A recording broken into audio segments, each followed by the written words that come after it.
Simulizi ya Gwajima na kanisa lake, safari ya imani hadi kuanzisha kanisa.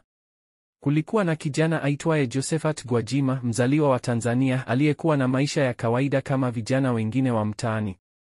Alikulia katika familia yenye changamoto nyingi. Mama yake alikuwa mcha Mungu, lakini maisha yalikuwa magumu sana. Katika ujana wake, Gwajima alipitia mateso ya magonjwa, umasikini na hata alinusurika kifo mara kadhaa. Katika moja ya siku zake za ugonjwa, akiwa hoi hospitalini, Gwajima alieleza kuwa alipata maono ya kiroho. Alimsikia sauti ikimuita kwa jina lake ikisema, nitakuinua uwe mtumishi wangu. Nitakutumia kwa matendo makuu. Huo ulikuwa mwanzo wa mabadiliko makubwa katika maisha yake. Baada ya kupona kwa namna ya kimiujiza, Gwajima alianza safari ya kumtafuta Mungu kwa bidii. Alijiunga na makanisa mbalimbali, akihudumu kama mwimbaji, mwinjilisti mdogo na hatimaye mchungaji msaidizi. Alijulikana kwa mafundisho ya nguvu, maombi ya kipekee na huduma za kuombea wagonjwa. Wengi walidai kupona. Watu walivutwa na huduma yake kwa wingi, na hivyo jina lake lilianza kuchomoza nchini. Baada ya muda, Gwajima alipata maono mengine, safari hii akiwa katika maombi ya usiku. Alidai kwamba Mungu alimwambia, wakati umefika. Jenga madhabahu yangu. Fungua kanisa. Ingawa alikuwa na hofu, alitii. Kwa msaada wa wachache waliomwamini, alianzisha huduma ndogo iliyoanza kama ibada ya nyumbani.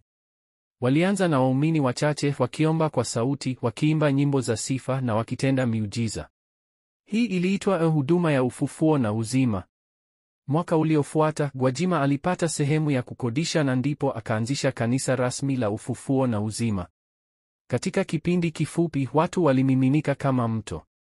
Ibada zilijaa, waumini walikuja hata kutoka mikoa ya mbali.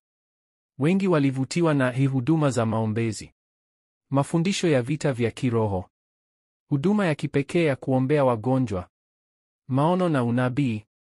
Alipewa jina la Askofu Gwajima na akaendelea kuwa na ushawishi mkubwa, si tu kwenye dini bali hata kwenye siasa na jamii kwa ujumla.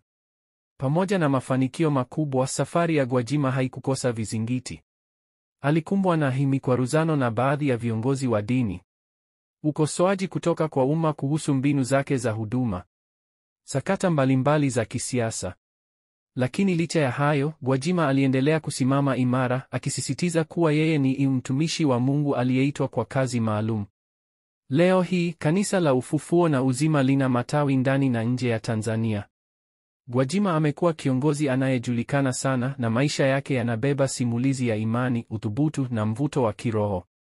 Simulizi ya Gwajima ni ushahidi kuwa mtu anaweza kutoka kwenye udogo na kufika juu, pale anapojisalimisha kwa Mungu na kufuata maono aliyopewa.